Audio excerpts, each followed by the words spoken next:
Greetings, and welcome to a story that will take you high above the skies over France in 1943, where a seemingly unwieldy giant was about to rewrite the rules of aerial combat forever. Have you ever wondered what happens when a bulky, milk bottle aircraft challenges the most experienced fighter pilots in the world? Could a machine that looks almost comical in its shape deliver a deadly punch? What secrets lie behind the massive turbo-supercharged engine that made this aircraft a behemoth? And how did a design initially dismissed as a dinosaur become a symbol of American resilience and power? What if the arrival of these cumbersome machines marked the beginning of the end for the Luftwaffe's dominance? Could a handful of inexperienced pilots, flying machines they had not yet fully mastered, stand against seasoned veterans who had fought across multiple continents?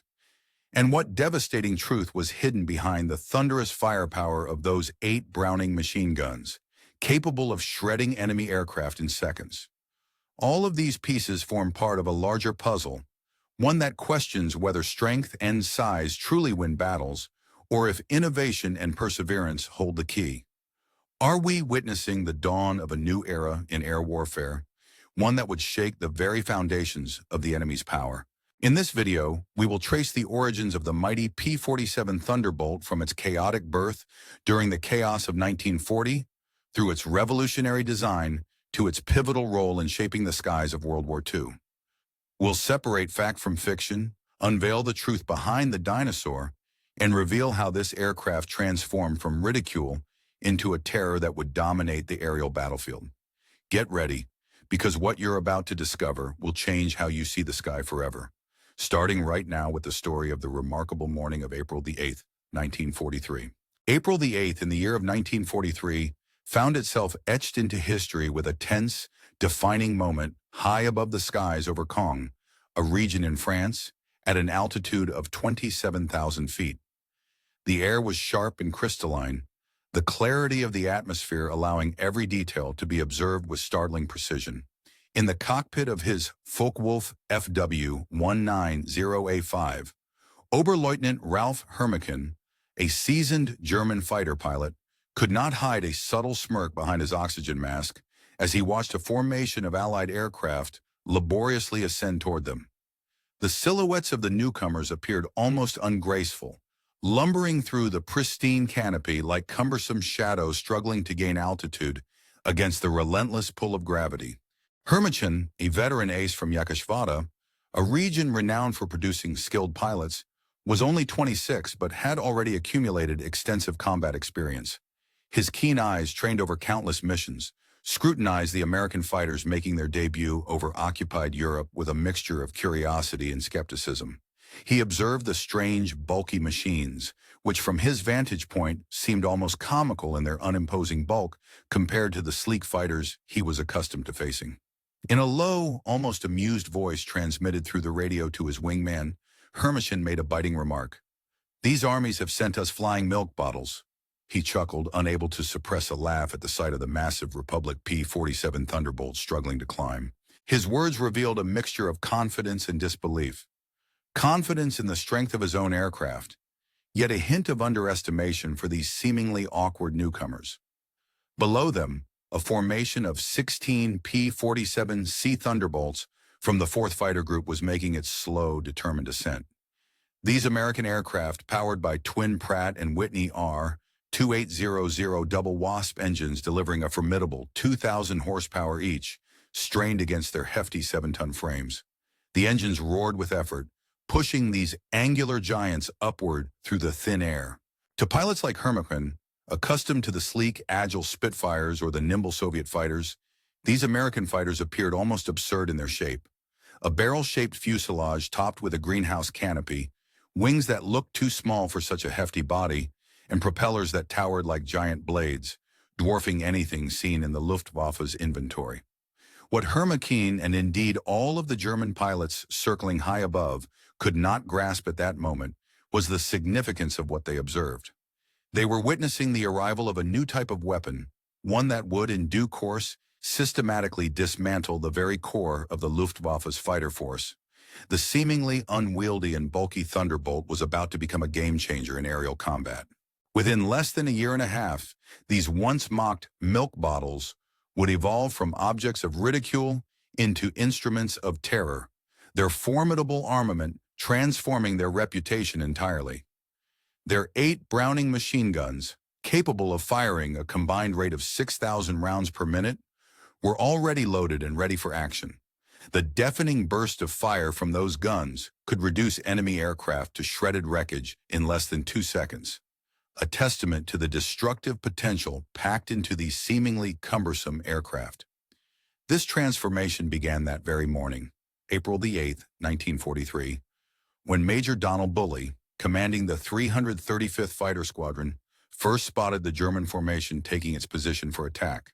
Bully, a veteran of the Eagle Squadron and a recent transfer from the Royal Air Force's Spitfire units, understood instinctively that what his squadron faced was not just another typical enemy formation. Beneath his calm exterior lay the realization that survival in the P-47 Thunderbolt required surrendering all preconceived notions of air combat. Unlike the lightweight, maneuverable interceptors favored by the Germans, optimized for quick climbs and sharp turns, the Thunderbolt was a behemoth designed for high-altitude endurance, mass, raw power, and firepower. It was a radical departure from traditional fighter design, crafted to dominate the skies through brute strength rather than finesse. The morning sky over France was filled with the presence of 56 American pilots, a mix of young, ambitious men and battle-hardened veterans who would one day be celebrated as legends. Among them were future aces whose very names would strike fear into the hearts of Luftwaffe pilots, becoming symbols of American resilience and ingenuity. Yet on that April morning, these men were still relatively inexperienced, flying machines they had not yet fully mastered, facing the most seasoned fighter force in the world. The Germans had been fighting since 1939, with veterans who had seen combat across Poland, France, Britain, and Russia, accumulating countless hours of experience. In stark contrast, the American pilots had none. No days of combat behind them, no battles fought. They were still novices in the face of a WWII. In the early days of its development, the mere combination of quantity and quality in military aviation was enough to create an overwhelming dominance over adversaries. This dominance was so profound that even the most confident German pilots, when faced with the capabilities of the new aircraft, found their initial amusement quickly turning into terror. The synchronized firing of Browning machine guns, which once elicited laughter, now became a source of dread as pilots realized what devastation it could wreak on an enemy aircraft at just 400 yards. The origin of the Republic P-47 Thunderbolt can be traced back to a period of chaos and urgent need in June of 1940. As German fighters swept through France, unleashing destruction and chaos, Alexander Cartwell, a Georgian-born chief designer at Republic Aviation, was tasked with an extraordinary challenge. The U.S. Army Air Corps demanded a high-altitude interceptor capable of matching the very best planes in the Luftwaffe's arsenal. Instead of merely meeting expectations, Cartwell and his team set out to create something far more ambitious, a machine that would redefine the very boundaries of what was considered possible in combat aircraft design. His vision resulted in a creation so formidable that he famously described it to his team as a dinosaur, a creature with the size and raw power of prehistoric beasts, yet with good proportions, indicating a sense of engineering balance and purpose behind its immense frame. The prototype, known as the XP-47B, made its inaugural flight on May 6, 1941, and instantly shocked all who saw it. At a weight of nearly 9,900 pounds when empty, it was a staggering 55% heavier than its predecessor, the P-43 Lancer. Its imposing size was accentuated by a massive turbo supercharger system nestled within the aircraft's rear fuselage, with intricate ducting that gave it an almost pregnant appearance, an unmistakable sign of the power housed within. Test pilots approaching this behemoth for the first time often questioned its ability to actually fly. The sheer scale and complexity of the machine made many wonder whether it could truly take to the skies. Yet not only did it take flight, but it also demonstrated a performance at altitude that was unlike anything seen before. Powered by the Pratt & Whitney R 2800 double WASP engine, a radial engine with 18 cylinders generating an impressive 2,000 horsepower. The Thunderbolt maintained full throttle at 37,000 feet, where German fighters struggled to breathe in the thin air. The turbo supercharger used exhaust gases to deliver sea-level power in the stratosphere, effectively eliminating the performance limitations faced by conventional supercharging systems. Initially, Major Hubert Hub Zika, commanding the 56th Fighter Group undergoing training at Bridgeport, Connecticut, was far from impressed with the new aircraft. His unit suffered a tragic toll, losing 18 pilots and 41 aircraft in training accidents between September of 1942 and January of 1943. The P-47 was responsible for more American casualties during training than the Germans inflicted in the early months of combat. It was an aircraft that seemed to fight its pilots, ground looping on landing, torque rolling during takeoff, and exhibiting such a vigorous attitude that pilots quickly encountered the phenomenon of compressibility.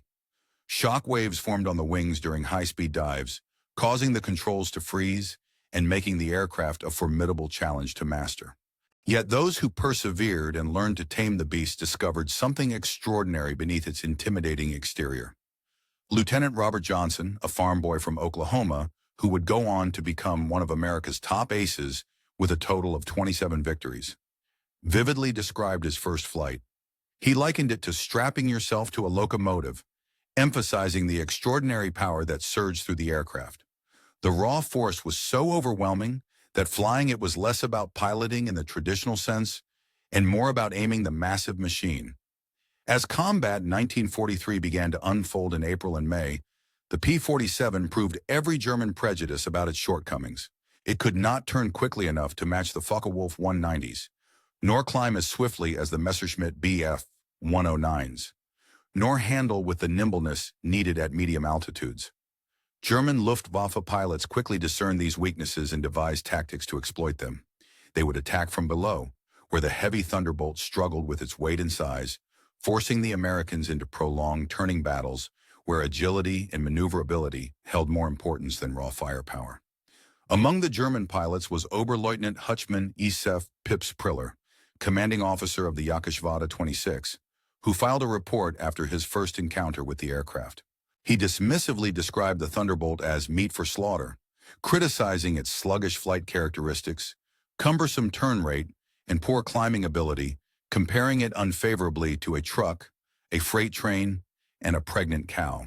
Such comments underscored the aircraft's limitations at the outset, but also highlighted the challenge and the eventual mastery that would transform. Rumors began to circulate among the combatants that the Allies were calling them, perhaps mocking or dismissing the German pilots as mere targets, easy to identify and destroy.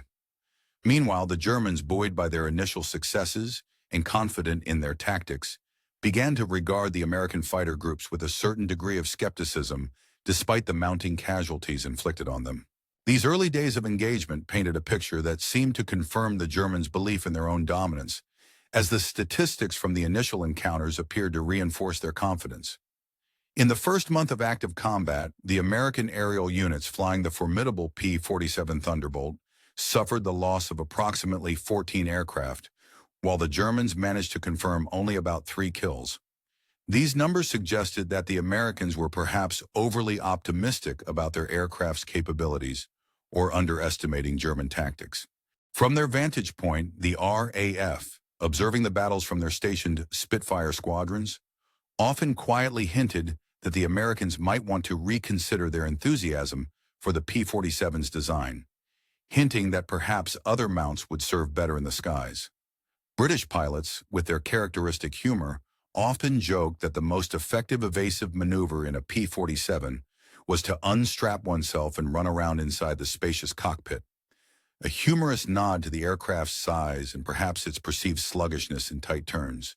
Yet despite these jests, something peculiar was unfolding in those initial clashes that German intelligence failed to grasp or fully understand. The P-47s that were shot down in battle had usually sustained an astonishing amount of punishment before ultimately succumbing. One such aircraft, after returning from a mission on May the 4th, was found to have been riddled with 21 cannon holes and over 100 hits from machine guns, damage so severe that it would have completely disintegrated a Messerschmitt or a Spitfire. The massive radial engine, lacking the vulnerable liquid cooling systems typical of many fighters, demonstrated remarkable resilience, shrugging off hits that would have instantly crippled a liquid-cooled fighter engine. More importantly, when the P-47s managed to get their guns on target, the results were nothing short of devastating. The Thunderbolt's weapon system created a convergence zone of destruction that German pilots had never encountered before. Unlike the smaller caliber rifles or the limited ammunition cannons of early warfighters, the American P-47 could sustain continuous fire for over half a minute, an eternity in the context of aerial combat, where milliseconds can mean the difference between life and death.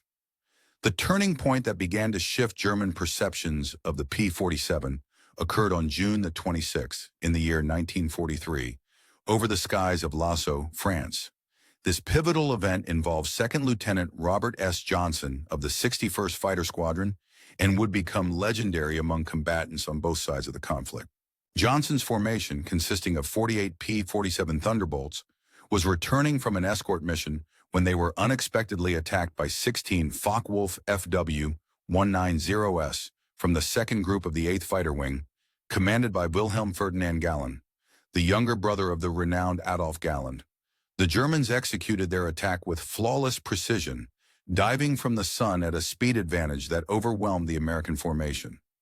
Johnson's Thunderbolt, which was flying at the rear of the group, found itself caught in a crossfire from multiple attackers, and within moments it was subjected to catastrophic damage. Explosive shells from 21mm cannons detonated across his aircraft, shattering the canopy and ripping hydraulic fluid into the cockpit, while the engine cowling was torn away, exposing the engine to the elements. Fire erupted behind the instrument panel, and Johnson was wounded, shrapnel and bullet fragments injuring his nose and leg, as he desperately attempted to bail out. However, he discovered that the canopy was jammed shut. A 20mm shell had exploded within the canopy's track, welding it shut and trapping him inside a dying aircraft at 30,000 feet altitude. The situation was dire, and what happened next defied all expectations about aircraft damage and pilot resilience. Despite having no forward visibility through the oil-covered windscreen, a barely functioning engine that shook violently, and flight controls that responded only intermittently, Johnson managed to level the crippled aircraft and guide it toward England. The P-47 continued to fly, battered and severely damaged, a machine that, under normal circumstances, would have been impossible to control, let alone reach friendly territory. And then, the situation worsened. A lone Focke-Wulf 190, flown by an unknown pilot, appeared on the scene, adding yet another layer of peril to Johnson's harrowing ordeal. During a tense aerial engagement, a second lieutenant from the renowned 2/JG-26 Squadron spotted a battered Thunderbolt aircraft limping across the sky, heading towards the channel at a sluggish speed of less than 170 miles per hour. Despite the challenging circumstances, this pilot's identity remains uncertain even today, as extensive historical research has yet to conclusively determine who he was. Several names have been suggested over the years, each based on German combat reports from that particular day, but no definitive proof has emerged to confirm any one individual. What followed was truly one of the most extraordinary and unforgettable encounters in the annals of aerial warfare. The German pilot managed to position himself precisely behind the struggling American aircraft, famous for its resilience, and opened fire with an incredibly powerful 25mm cannon complemented by two 13mm machine guns. The American pilot Johnson found himself unable to evade the incoming barrage. Helplessly, he could only brace himself behind the armor plate of his aircraft, defenseless against the relentless attack. The Thunderbolt was hit directly by the cannon's ammunition, absorbing the entire supply of rounds with destructive force.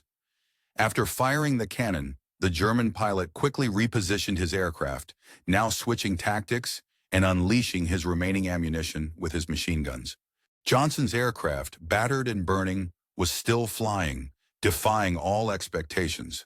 The German pilot, seeing this unlikely sight, pulled alongside the damaged plane, staring in disbelief at the flying wreck. Johnson could see the German pilot's face clearly, a young man, blonde-haired, whose confident demeanor was gradually replaced by a mixture of confusion and what appeared to be genuine fear in his eyes. Unfazed but clearly impressed, the German pilot repositioned his aircraft once more and emptied his remaining machine gun ammunition into the still airborne Thunderbolt. Remarkably, despite the relentless punishment, Johnson's aircraft continued to fly. The German pilot, shaken and perhaps bewildered by the resilience of the American plane, then pulled alongside once again. He shook his head as if in astonishment, gave an informal salute, a gesture of respect or perhaps disbelief, and peeled away, likely out of ammunition or simply recognizing that the fight was over. When Johnson's P-47 Thunderbolt eventually landed at Manston, the aircraft's condition told a story of extraordinary endurance. The engine was failing as he taxied onto the runway, and the crew chief, after counting over 200 bullet holes, had stopped tracking the damage. One cannon shell had exploded mere inches from Johnson's head, while another had detonated against the armor plate behind his seat. The aircraft had sustained severe structural damage. The engine had taken direct hits, several control cables were partially severed, and 3 of the 4 main longerons, the critical structural elements forming the backbone of the fuselage, were shot through. Yet despite all this devastation, the aircraft had managed to bring its pilots safely home. The survival of Johnson's aircraft not only astonished the crew and ground personnel, but also sent shock waves through both the American and German air forces. American engineers, examining the wreckage with growing disbelief, realized they had vastly underestimated the durability of their own creation. Conversely, German intelligence, which had initially dismissed the combat reports from the second section of JG-26, was forced to reconsider. The reports detailed an aircraft that could withstand an extraordinary amount of punishment, absorbing hits from the Luftwaffe's most formidable fighters and yet remaining airborne. By July of 1943, American pilots had begun to fully understand and exploit the true strengths of the P-47 Thunderbolt. Lieutenant Colonel Hubert Zena, commanding the 56th Fighter Group, had discovered these capabilities through a process of relentless trial and error. His key insight was that the Thunderbolt's weight, once considered a disadvantage, could actually serve as a formidable weapon. Instead of engaging in low-level turning fights, pilots were instructed to avoid such maneuvers. Instead, they were advised not to climb at low altitude with enemy fighters, but rather to capitalize on the aircraft's sheer power and mass. The Thunderbolt's considerable weight allowed it to use its momentum to its advantage, especially in dives. From altitudes of around 30,000 feet, a P-47 could reach speeds of approximately 550 miles per hour, faster than any German fighter could achieve, even when diving vertically. This incredible speed in a dive could be converted into altitude through a technique known as the zoom climb, which left pursuing fighters helplessly behind, unable to match that momentum and speed. Captain Walker Bard Mahurin, who would go on to become one of the first American aces in Europe, developed a tactic that would become famously known as the boom and zoom technique. In the language of pilots, it was often called the Thunderbolt turkey shoot because of its effectiveness. Instead of engaging in prolonged dogfights, pilots would dive from high altitude, fire their weapons at the enemy, then climb back to a safe altitude for another attack. Using the fierce combat tactics employed in traditional dogfights, often saw P-47 Thunderbolt formations ascend rapidly, reaching altitudes of around 30,000 feet, an elevation beyond the effective operational range of many German fighters. When Luftwaffe fighters operating below encountered these formations, their best strategy was often futile against the American aircraft's agility and firepower. In response, the P-47 pilots would sometimes execute daring maneuvers, such as rolling inverted and diving steeply downward, reaching speeds that made targeted deflection, shooting almost impossible for the defending Germans. As these dives approached their nadir, the American heavy machine guns would unleash a relentless barrage. German pilots who survived these encounters later described the experience as facing a virtually impenetrable wall of lead, an overwhelming convergence of firepower that created a deadly, nearly impenetrable zone of destruction. Aircraft caught within this lethal convergence didn't merely succumb or fall, they disintegrated into fragments and debris, often in a spectacular display of power and precision. The full extent of American firepower was most dramatically demonstrated on August the 17th in the year 1943 during a daring dual attack on the German cities of Schweinfurt and Regensburg. This mission marked the deepest penetration into German territory attempted at that point in the war, and it served as a stark showcase of both the limits and the terrifying effectiveness of the P-47 Thunderbolt when employed with skill and coordination. During this operation, Major David Schilling of the 62nd Fighter Squadron encountered a formation of Messerschmitt 110 destroyer aircraft, a type specifically designed to hunt and eliminate heavy bombing formations like the B-17S with their powerful cannons and rockets. These twin-engine German fighters, heavily armed but relatively less maneuverable, were known as Luftwaffe's specialized bomber killers. Schilling's squadron of 4 Thunderbolts dove from 30,000 feet into their attack run. A surviving gunner from one of the German Me-110s, Heinrich Roth, later recounted in a detailed interrogation how the American fighters approached with deadly intent. Roth described the attack vividly. The American fighters came down like hammers from the sky. I opened fire at about 800 meters. I managed to score some good hits. I saw them striking the wings of the fighters. Yet remarkably, the P-47s didn't even wobble from the hits. Then from behind us, they opened fire. The aircraft ahead of us simply tore apart. Wings separating from fuselage, tails severed, and the crew compartments shredded into what looked like metallic confetti. In less than 2 seconds, that Messerschmitt 110 was nothing more than wreckage. In less than a minute, the combined firepower of the attacking P-47s destroyed 8 Messerschmitt 100s and 10 others. German pilots had never before experienced such concentrated and devastating firepower, which was made possible by the immense firepower each P-47 carried, 425 rounds per gun, with a total of 3,400 rounds per aircraft, amounting to nearly 900 pounds of ammunition. At the typical convergence distance, usually set at roughly 300 yards, the ballistic paths of all 8 guns in a single P-47 intersected within a zone approximately 6 feet in diameter. Any target entering the zone faced an onslaught of 125 projectiles per second, each traveling at a velocity of about 2,900 feet per second, creating a deadly high-velocity storm of destruction. The significance of the ammunition itself went beyond mere numbers. It was a testament to the incredible industrial capacity and logistical support of the United States. While German fighters often struggled with limited cannon ammunition, generally only between 120 and 200 rounds for a 20mm weapon, American pilots could unleash sustained fire for over half a minute without rearming. Their standard combat load incorporated a mixture of armor-piercing incendiary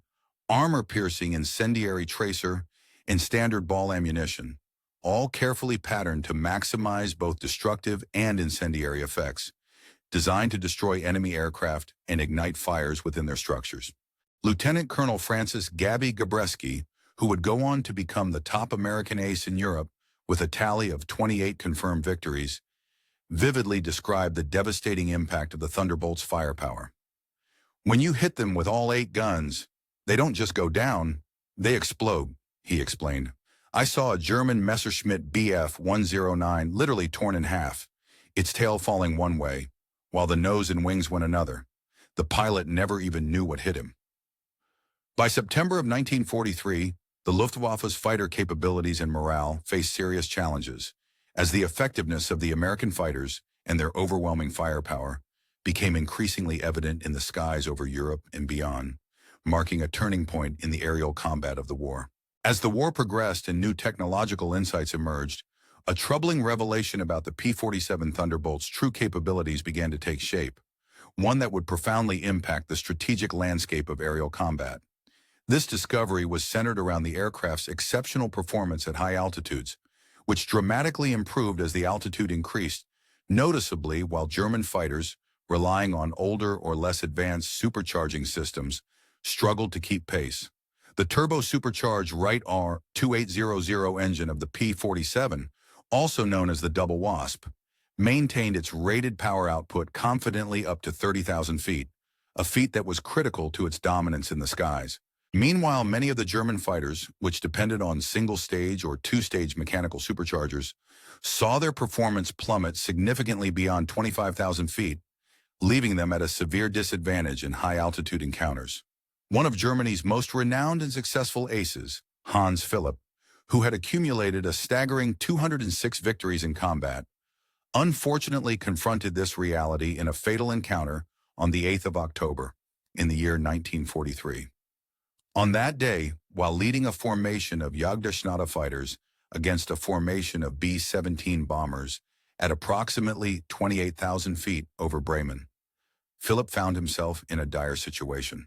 His aircraft, a Focke-Wulf FW-190A6, nicknamed the Fowler Wolf, began to feel sluggish and unresponsive as the thin air at that altitude sapped its power. The BMW 801 engine, which had delivered impressive performance at medium altitudes, was now gasping for oxygen nearly 6 miles above the Earth's surface, revealing a critical weakness in the German fighter's high-altitude capabilities. In stark contrast, the P-47s of the United States 56th Fighter Group, which had begun to arrive in Europe by that stage of the war, descended upon Philipp's formation from 32,000 feet with devastating speed and precision. German fighters, burdened by their less capable supercharging systems and limited altitude performance, quickly became sitting ducks in the face of this onslaught. Among the American pilots was Robert Johnson, who by that point had accumulated enough combat experience to be well on his way to becoming an ace himself. Flying at approximately 31,000 feet, Johnson spotted Philipp's distinctive aircraft, the Fowler Wolf, with its elaborate nose art, a symbol of German pride and bravado. His combat report, written in a clinical tone, detailed the engagement. He opened fire at a range of 300 yards with 30 degrees of deflection, observing accurate strikes along the entire fuselage. Moments later, the enemy aircraft erupted in flames, exploding spectacularly in the sky. Johnson noted that there was no sign of a parachute, indicating that Philipp had perished in the crash. The death of Hans Philipp sent shock waves throughout the Luftwaffe. As one of their most accomplished pilots, someone who had survived over 500 combat missions across both the Eastern and Western fronts, his loss underscored a harsh reality. If even the most skilled and experienced German fighters could not withstand the onslaught of the Thunderbolt, then what hope remained for the average pilot facing this formidable adversary? The German High Command was quick to respond, ordering an immediate and thorough investigation into the capabilities and limitations of their fighters compared to the American aircraft. The report, which was delivered to Reich Marshal Hermann Göring in November of 1943, proved to be sobering reading. It revealed that the P-47 Thunderbolt's service ceiling exceeded 42,000 feet, far above the reach of any German fighter at that time. Its dive speed approached the speed of sound, making it a formidable opponent in any vertical engagement.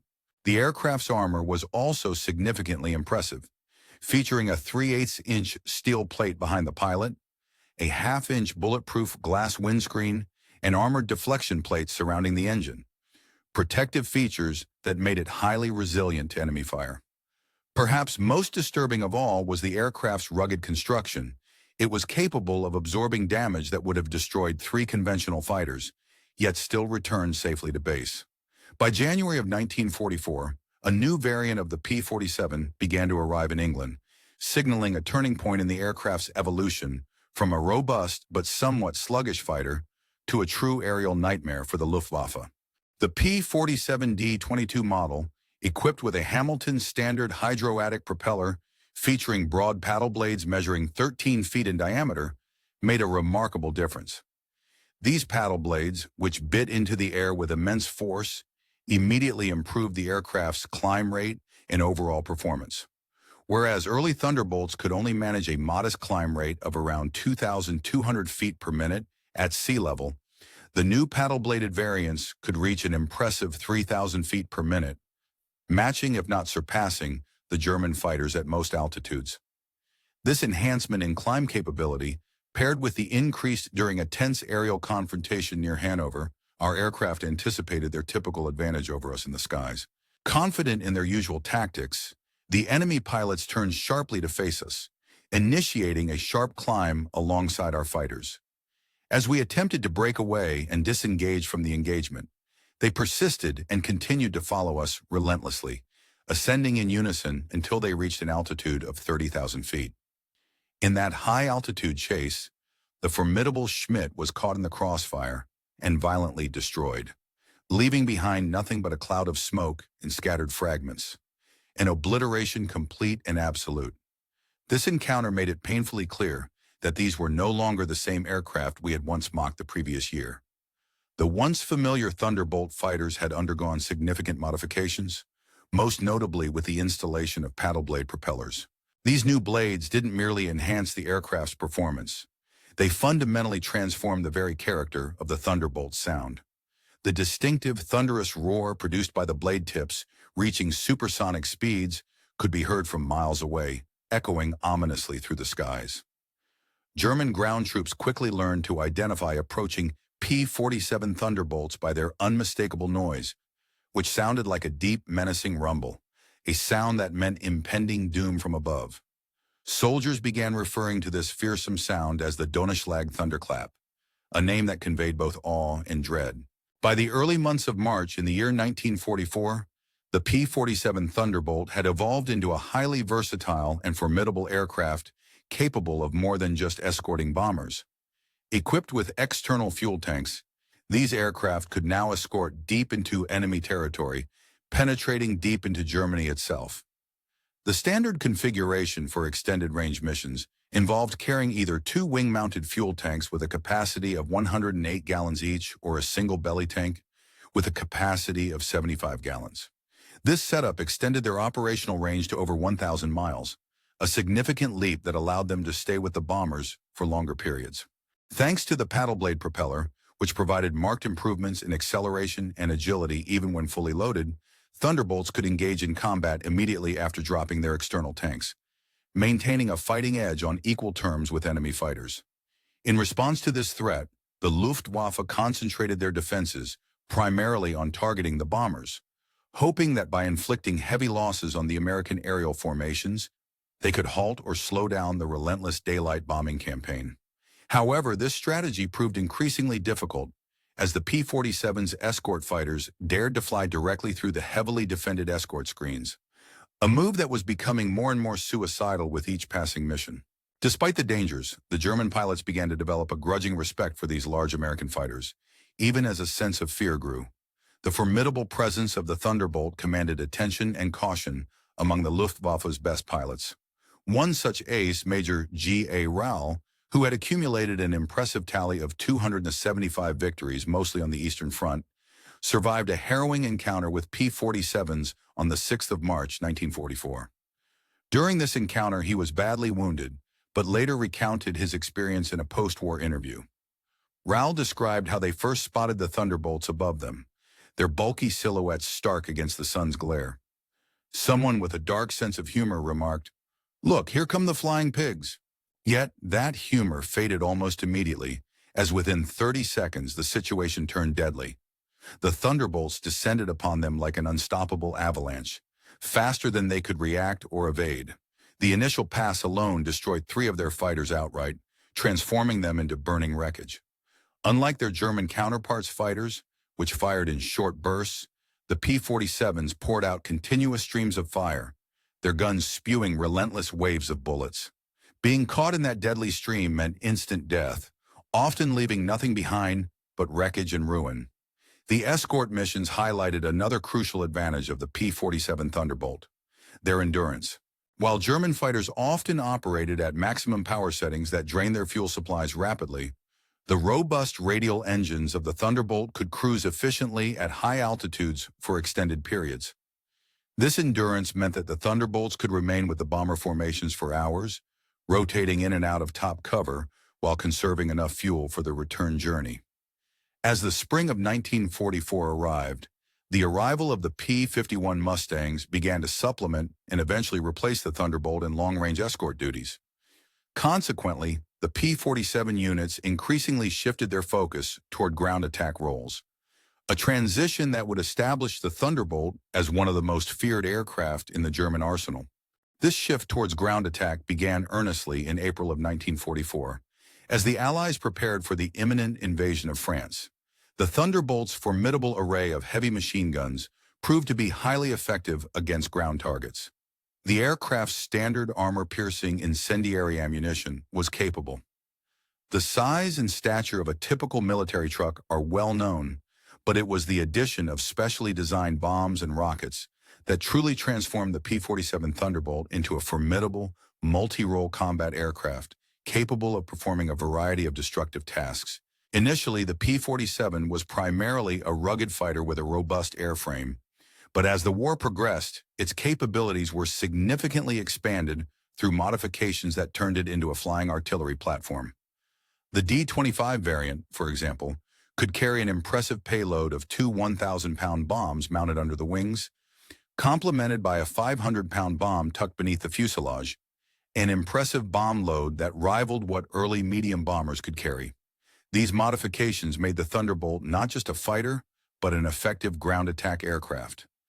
As the war evolved, later versions of the P-47 incorporated additional features, such as zero-length rocket stubs, which allowed the attachment of 10 high-velocity aircraft rockets, often abbreviated as HVRS. Each of these rockets was comparable in destructive power to a 105mm artillery shell, giving the Thunderbolt a devastating punch in combat. To illustrate the intensity of its ground attack role, consider the account of Oberst Hans von Luck, who commanded the 125th Panzergrenadier Regiment during the Normandy campaign and encountered the P-47s firsthand in their ground attack capacity. The attack runs were carried out at such low altitude that the pilots' faces could be seen from the ground, a sight both terrifying and awe-inspiring. The thunderous roar of the engines, the screaming of rockets as they sped toward targets, combined with the deafening bursts of the heavy machine guns, created a relentless and terrifying assault.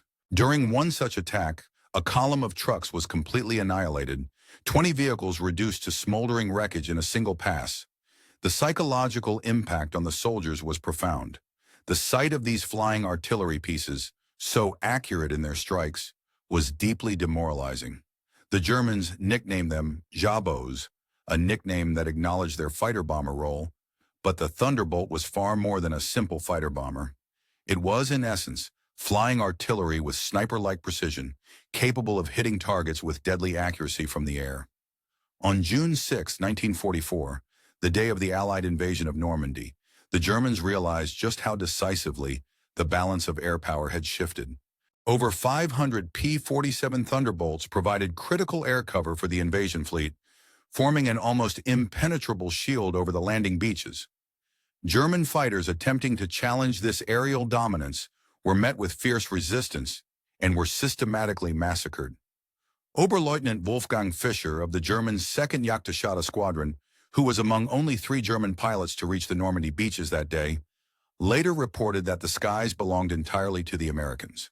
He described how Thunderbolts stacked bravely from sea level all the way up to 30,000 feet, creating a layered, almost impenetrable barrier. His squadron attempted to break through at dawn, sending 12 fighters into the fray, but only he managed to return.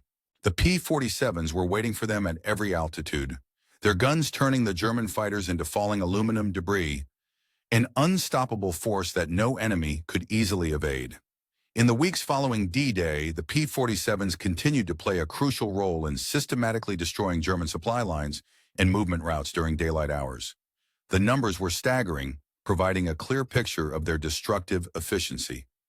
In the month of June alone, the 9th Air Force's Thunderbolts claimed the destruction of approximately 651 locomotives, nearly 4,847 trucks, over 512 tanks and armored vehicles, and more than 4,553 horse-drawn vehicles.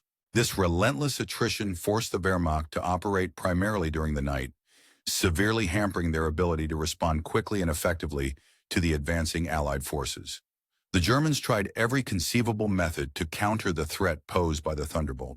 They reinforced the armor of their vehicles, increased the deployment of anti-aircraft guns, and developed new camouflage techniques in an effort to evade or withstand the attacks. Yet despite these measures, nothing proved adequate against the unique combination of speed, armor, and firepower that defined the P-47. Its ability to deliver devastating strikes at low altitude made it nearly unstoppable. Even the formidable 88mm anti-aircraft guns, which had earned a fearsome reputation across Europe, struggled to track and hit the fast-moving Thunderbolts streaking through the skies. While the P-47 was devastatingly effective in Europe, it was also proving its worth in the Pacific theater of operations. The large, rugged aircraft, with its impressive range and robust construction, was perfectly suited to the vast distances and harsh conditions of the Pacific War. The 348th Fighter Group, operating out of New Guinea, discovered that the Thunderbolts, the courage and resilience of the Allied forces during World War II, were often demonstrated through their aircraft's remarkable performance in the face of formidable adversaries. Among these machines, the P-47 Thunderbolt, a robust and heavily armed fighter, stood out for its impressive combination of firepower, durability, and evolving capabilities that transformed it into a true long-range combat tool. Initially, the Japanese military, well accustomed to engaging smaller, more agile American fighters that prioritize speed and maneuverability, found themselves unprepared for the raw power and ruggedness of the P-47. Unlike their expectations, this aircraft was not easily dispatched by conventional weaponry. The legendary Japanese ace Saburo Sakai, who fought over New Guinea and witnessed countless aerial battles, later recounted his astonishment at the Thunderbolt's resilience.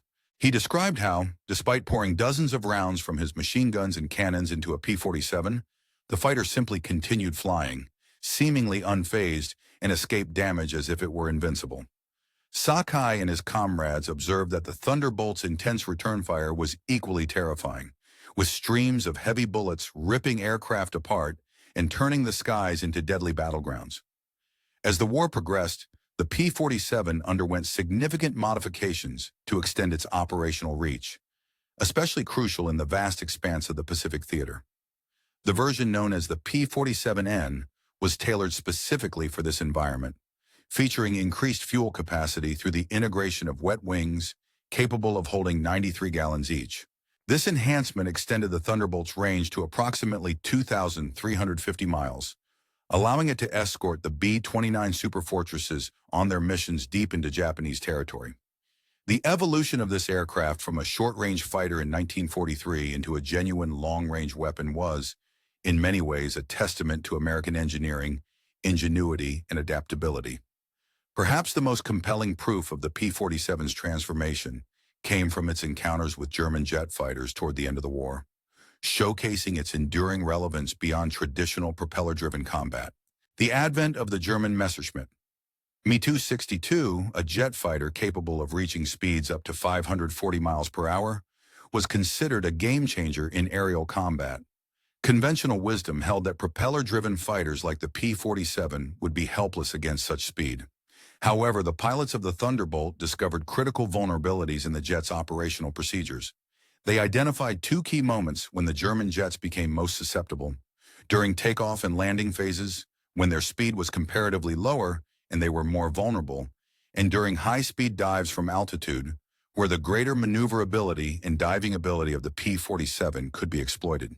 One notable instance of this tactical advantage occurred on November 27, 1944, when Lieutenant Colonel John C. Meare of the 252nd Fighter Group managed to shoot down a Me-262 with a P-47.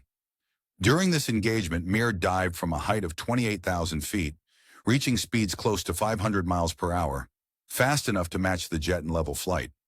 Confident in his aircraft's diving capability, he closed in on the jet, which at first did not realize the threat approaching from below until Meare's guns opened fire from a mere 400 yards. His combat report vividly described the destruction of the enemy aircraft, noting how it disintegrated under the concentrated firepower of the .850 caliber machine guns, with both engines separating from the fuselage and the pilot failing to escape. This engagement demonstrated that the Thunderbolt, despite being a propeller-driven fighter, could effectively challenge jet opponents under certain conditions, primarily because of its firepower and diving speed. By early 1945, the development of specialized variants, such as the P-47M, reflected the ongoing efforts to counter new German threats like the Me-262 and the V-1 flying bomb. These upgraded Thunderbolts featured water methanol injection, boosting their horsepower to approximately 2,800, coupled with aerodynamic refinements that enabled them to reach speeds near 470 miles per hour in level flight at 30,000 feet. These enhancements made the P-47M capable of intercepting jets under particular circumstances, further extending its operational versatility and proving its enduring combat value. One of the most remarkable instances of the Thunderbolt's combat effectiveness occurred in March of 1945, when Major George Bostwick, commanding the 63rd Fighter Squadron, successfully shot down two Me-262 jets. His tactical reports emphasized that, although jets had the advantage in raw speed, they were hampered by their limited maneuverability and inability to withstand sustained fire. Bostwick highlighted that a well-placed burst from his aircraft's powerful guns could cause a jet to break apart, much like paper. He explained that jets were forced to slow down during their attacks on bombers, providing opportunities for fighters like the P-47 to strike and bring them down efficiently. The culmination of American industrial and military might was vividly demonstrated during Operation Bowden. Amidst the chaos of battle, a striking image unfolded. 22 Thunderbolt fighters sprawled across the ground, their shattered frames and battered wings bearing silent witness to intense aerial combat. Surrounding them, several other aircraft stood in various states of damage, forming a grim tableau of the fierce skirmish. A captured German pilot, his uniform stained with soot and sweat, was brought before the commanding officers. As he pointed at the smoldering wreckage of the American planes, he taunted them with a sardonic grin, asking, "What do you think of that?" His words echoed his confidence in victory, yet his bravado was about to be met with a response that would become legendary within the ranks of the 9th Air Force. Major George Brooking, a figure renowned for his leadership and quick wit, stepped forward. Instead of engaging in words, he directed his gaze toward the bustling flight line, where ground crews were already at work.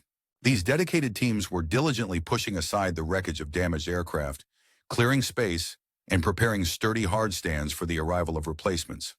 With quiet confidence, Brooking pointed out, "By tomorrow, we'll have 40 new ones." Turning to the German pilot, he added, "How long will it take you to replace your pilots?" The taunt was sharp, a pointed reminder of the resilience and relentless production capacity of the Americans. The German pilot's smirk quickly faded, replaced by a look of uncertainty. Within just 48 hours, the skies were filled once more with freshly assembled P-47 D-40 Thunderbolts, their sleek metal surfaces gleaming under the sun. These aircraft, practically brand new, had been flown in from depots across the Atlantic, especially from England, where they had been meticulously maintained and prepared for combat.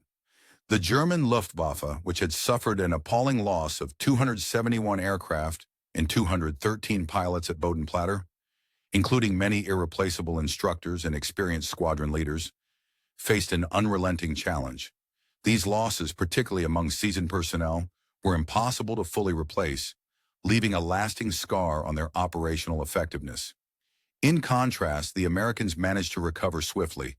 Across all attacked airfields, they lost a total of 134 aircraft, yet they replaced every single one within a week.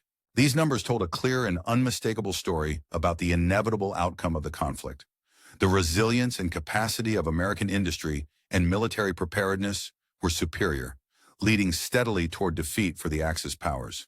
Throughout the war, the American aircraft manufacturer Republic Aviation produced a staggering 15,683 P-47 Thunderbolts, more than any other fighter aircraft in the history of the United States. At the peak of its production, the factory located in Farmingdale on Long Island operated relentlessly, completing one Thunderbolt every hour, 24 hours a day. Meanwhile, the Evansville plant, established from scratch on previously empty farmland in Indiana in 1942, ramped up to produce around 500 aircraft each month by the year 1944, a testament to the extraordinary scale of American industrial mobilization. Constructing each P-47D was a meticulous and complex process. It required roughly 65,000 individual parts, including 8 miles of electrical wiring, 2,000 pounds of aluminum, and 300 pounds of rubber. The engine alone was a marvel of engineering, containing 2,400 components machined to tolerances as tight as 1/1000th of an inch. Despite the complexity, American workers, many of whom were women new to the aviation industry, having possibly never seen an aircraft before the attack on Pearl Harbor, assembled these sophisticated machines with a precision that surpassed even peacetime standards. Their dedication and skill turned raw materials into flying weapons of war, ready to face the enemy. The production of ammunition was equally staggering, vital to sustaining the relentless pace of aerial combat. Each P-47 sortie was heavily armed, requiring approximately 3,400 rounds of 50 caliber ammunition for the aircraft's machine guns. The daily mission saw hundreds of Thunderbolts unleashing their firepower, consuming tens of millions of rounds each month by mid-1944. The Lake City Arsenal in Missouri, one of several vital ammunition manufacturing facilities, produced around 30 million rounds every month. Every cartridge was crafted with precision, with tolerances measured in 10,000ths of an inch, ensuring flawless feeding through the synchronized gun mechanisms and reliable firing in the heat of combat. Fuel consumption was another critical factor, and the Thunderbolt's voracious appetite for gasoline reflected the intensity of the war effort. During normal flight, each aircraft burned approximately 100 gallons of fuel per hour, but this number could climb to 300 gallons during combat, especially when water injection was employed to boost engine performance. By late 1944, the 9th Air Force alone was consuming over 25 million gallons of aviation fuel each month, all transport across the Atlantic in a fleet of tankers, mass-produced vessels themselves, exemplifying American industrial strength and logistical coordination. Beyond. During the period leading up to the final stages of World War II, American pilots and ground crews underwent intensive training that covered a wide array of critical skills necessary for aerial combat. Their education included advanced instruction in information flying, which emphasized precise navigation using instruments, as well as gunnery techniques essential for effective shooting at enemy aircraft. Additionally, they studied tactics designed to maximize their chances of survival and success in diverse combat scenarios. To deepen their understanding of the enemy's capabilities, these trainees practiced against captured German aircraft, gaining first-hand knowledge of the performance, strengths, and weaknesses of the aircraft they would face in combat. This method of training allowed them to develop a nuanced understanding of their adversaries, which proved invaluable during engagements in the European theater. A key component of their preparation involved mastering their own aircraft systems. The American pilots familiarized themselves intimately with every technical detail, having meticulously studied manuals and technical documentation that German pilots themselves rarely received. This in-depth knowledge gave them a substantial advantage when operating under combat conditions, enabling quicker troubleshooting, more efficient gunfire, and better overall control of their planes during critical moments in battle. One notable example of this superior training was exemplified by Lieutenant Eugene Roberts, who arrived in England in September of 1944. His experience underscored the advantage held by American airmen. With a flight log recording approximately 420 hours of flying time, including 75 hours specifically in the formidable P-47 Thunderbolt, Roberts was well prepared. His training included firing at towed targets, practicing deflection shooting, an advanced skill necessary for hitting fast-moving enemy aircraft, and studying gun camera footage captured during real combat situations. Thanks to this rigorous preparation, Roberts entered his first combat mission with a clear understanding of what needed to be done. He was confident in his tactics, knowing exactly how to approach each engagement. In stark contrast, the German pilot faced in that mission would have had less than half his flying experience, rendering the encounter anything but a fair fight. By March of the following year, the German Luftwaffe was in a state of disarray. Its resources were critically depleted, and by that point, the Luftwaffe's operational strength was largely a shell of its former self, surviving mainly on paper. Fuel shortages had grounded the majority of their aircraft, leaving little room for effective deployment.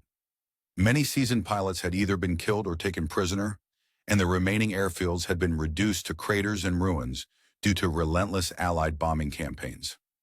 Despite these setbacks, even if they had aircraft and fuel available, German pilots faced an insurmountable challenge.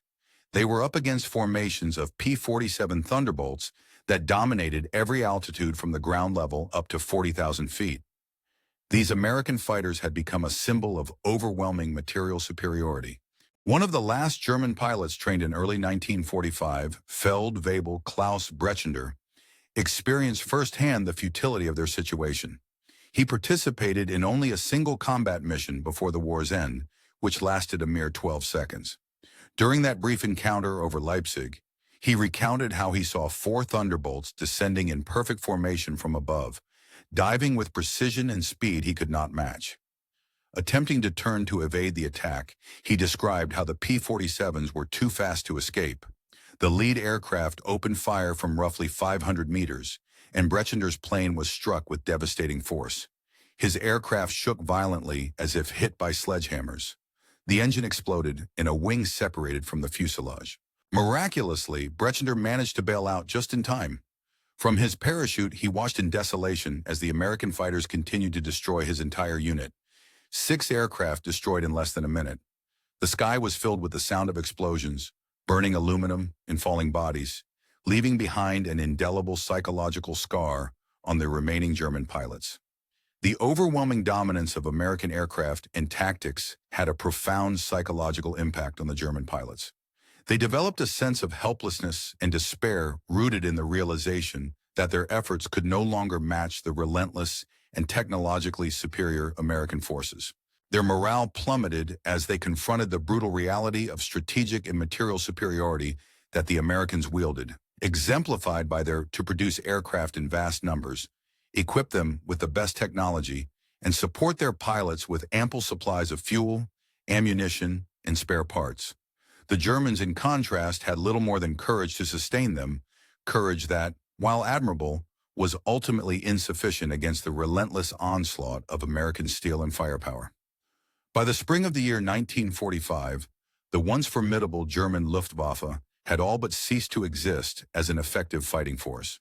Most of its remaining aircraft were grounded due to critical fuel shortages, and the few operational planes were often grounded or non-operational because of lack of spare parts. The experienced pilots, the backbone of any air force, had been either killed or captured, leaving behind a cadre of exhausted and demoralized. During the tumultuous years of the Second World War, a peculiar phenomenon emerged among some soldiers and airmen, which came to be known colloquially as Jabbo fever. This was not a traditional illness, but rather a psychological and physiological response triggered by the sounds and sights associated with approaching thunderstorms. Specifically, the thunderous roars of lightning bolts that announced impending storms in the vicinity. Even seasoned veterans who had previously faced the dangers of the Spitfires and Hurricanes, fierce and deadly aircraft in their own right, began to experience physical symptoms of stress and anxiety whenever these thunderbolts were reported in the area, indicating how deeply the psychological impact of these natural phenomena could affect even the most hardened warriors. The sudden, unmistakable crack of thunder, often described as the distinctive roar of thunderbolts, could induce panic not only among ground troops but also among pilots and crews. For soldiers stationed on the ground, the sound was a harbinger of chaos and danger, immediately prompting a frantic search for cover. Survival in such moments depended on rapid decision-making, as exposure to the elements and the enemy's fire could prove catastrophic. This fear was rooted in the understanding that thunderstorms often signaled imminent enemy air or ground attacks, adding yet another layer of dread to the already perilous environment of war. When evaluating the overall scope of the aerial operations involving the formidable P-47 Thunderbolt during the conflict, the numbers are staggering and difficult to fully comprehend. In the European theater alone, the Allied forces had succeeded in destroying over 3,752 German aircraft through direct aerial combat. An equally impressive tally was achieved on the ground, where approximately 3,315 enemy aircraft, many of which were parked and vulnerable, were destroyed. Beyond aircraft losses, the destruction extended to vital logistical and transportation infrastructure. Approximately 86,000 railway cars were obliterated, along with 9,000 locomotives, crippling enemy supply lines. The ground forces also decimated a vast array of armored fighting vehicles, about 6,000 in total, and destroyed roughly 68,000 trucks, which were essential for moving troops and supplies. In the Pacific Theater, the damage was equally extensive, with approximately 60,000 horse-drawn vehicles destroyed, highlighting the reliance on traditional methods of transportation that the war still depended upon in that region. The Japanese, resisting fiercely, lost around 797 aircraft in aerial combat, with an additional 150 aircraft destroyed on the ground. Their losses extended to ground vehicles, about 1,500, and a significant number of locomotives were put out of commission. Moreover, countless barges, ships, and naval installations faced destruction, illustrating the broad scope of the Allied offensive across multiple domains. The Ninth Air Force, which primarily flew the P-47 Thunderbolt, was an especially prolific component of the Allied air effort. Over the course of the war, this force executed an astonishing total of 213,873 combat sorties. During these missions, the pilots dropped approximately 120,000 tons of bombs on enemy targets. They also expended an incredible 135 million rounds of ammunition and launched around 60,000 rockets, demonstrating the sheer volume of firepower brought to bear against the Axis forces. The units flying the Thunderbolt boasted a remarkable success rate in aerial combat, achieving a kill ratio of approximately 4.6 to 1, meaning they shot down nearly 5 enemy aircraft for every one lost, while simultaneously maintaining the lowest loss rate among all Allied fighter-bomber units. Beneath these impressive operational figures lay a heavy human toll. The Luftwaffe, the German Air Force, suffered a loss of roughly 28,000 pilots killed in combat while defending against the relentless advances of Western Allied forces. Many of these pilots fell victim to the concentrated firepower of American heavy machine guns, which proved devastating in dogfights and strafing runs. Each pilot lost represented not just a number, but years of rigorous training and experience, valuable expertise that Germany could never fully replace. By the end of the war, the average German fighter pilot had accumulated fewer than 30 hours of combat flying. In stark contrast, the typical P-47 pilot had flown more than 200 hours, reflecting the extensive training and operational experience that contributed to the aircraft's formidable reputation. At a German interrogation center located at Ober-Ursel, captured Allied pilots were subjected to detailed debriefings by German intelligence operatives. The records and assessments seized in 1945 offered a revealing insight into how the Germans viewed Allied aircraft, especially the P-47 Thunderbolt. Throughout the war, German evaluations of the aircraft evolved dramatically, reflecting the aircraft's increasing effectiveness and the changing nature of aerial combat. In April of the year 1943, the P-47 was initially classified as a large, somewhat unwieldy fighter, considered inferior to the German fighters in all performance aspects except for its exceptional dive speed.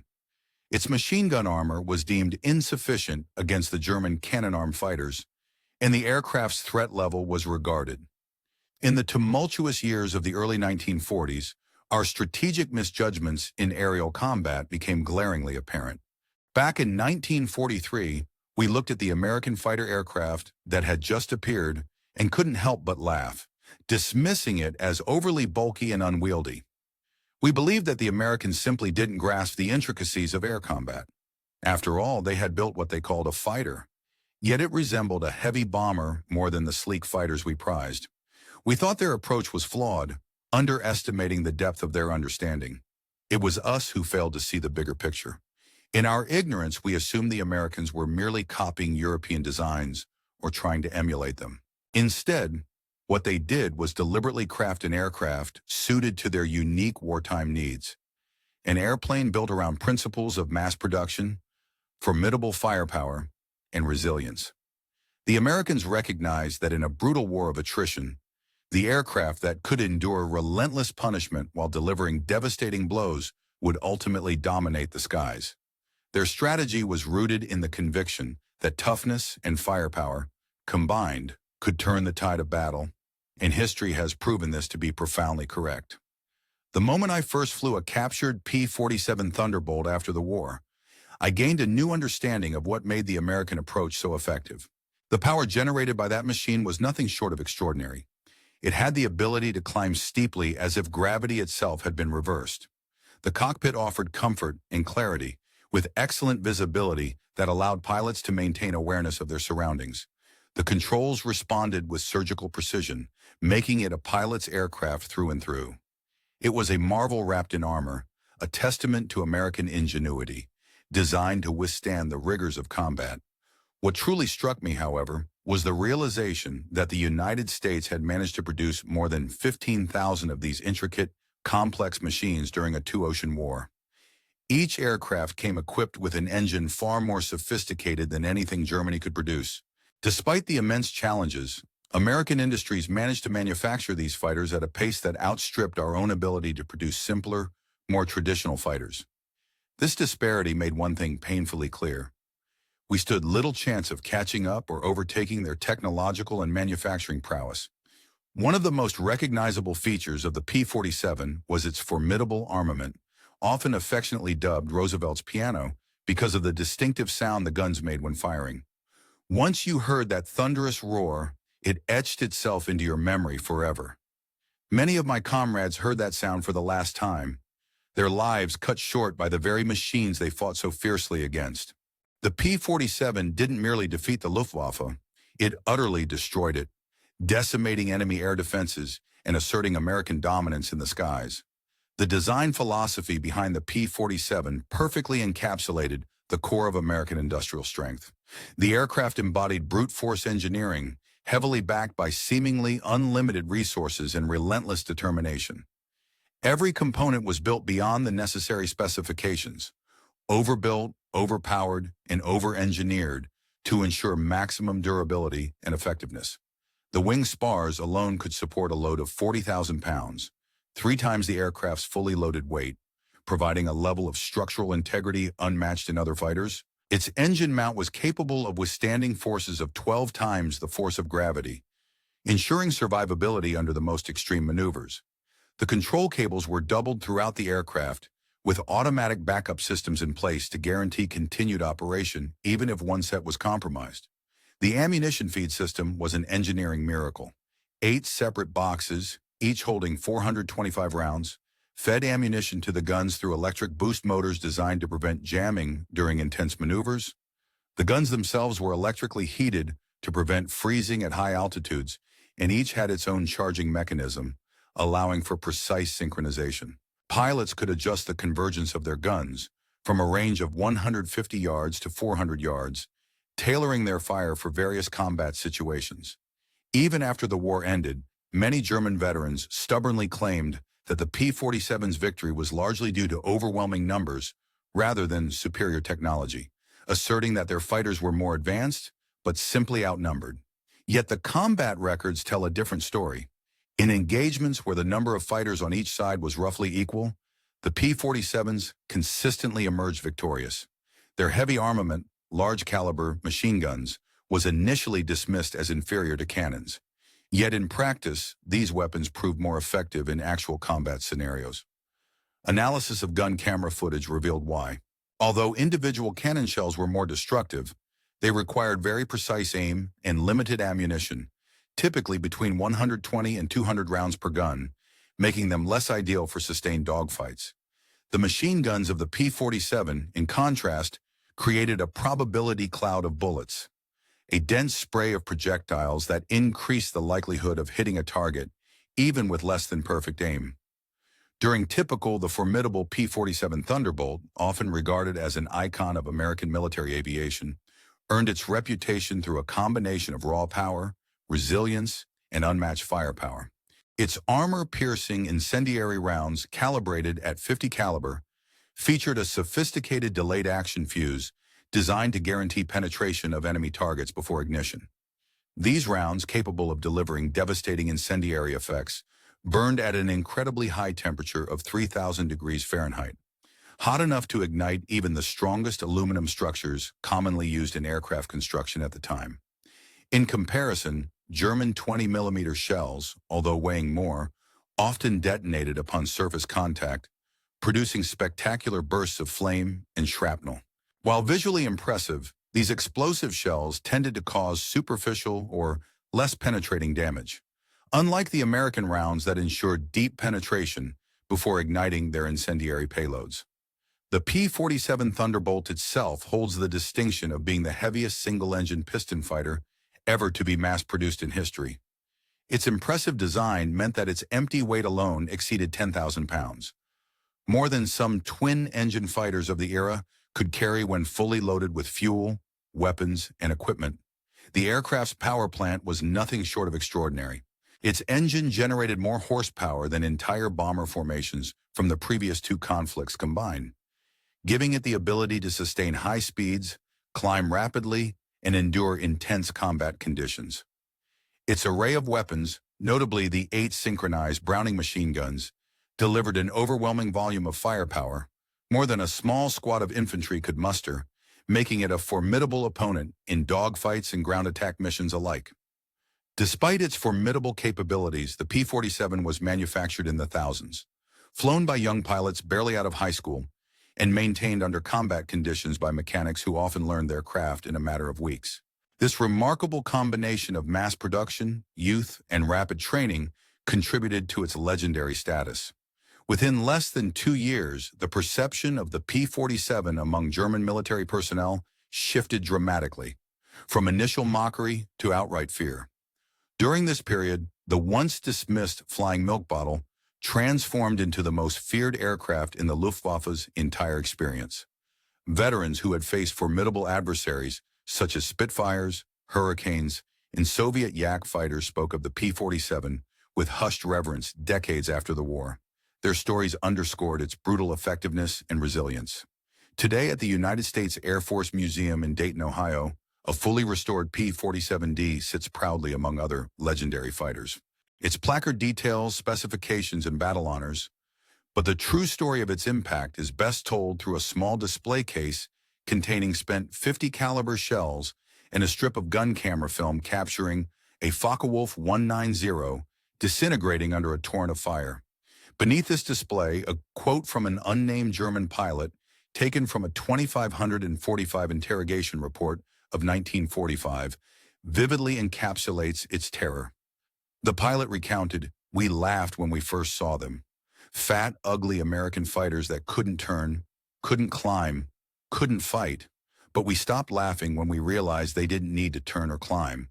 They simply pointed those guns at you and you ceased to exist."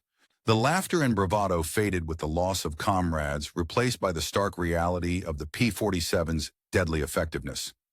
Initially, the Thunderbolt entered combat amidst skepticism and ridicule, dismissed by many as clumsy and slow.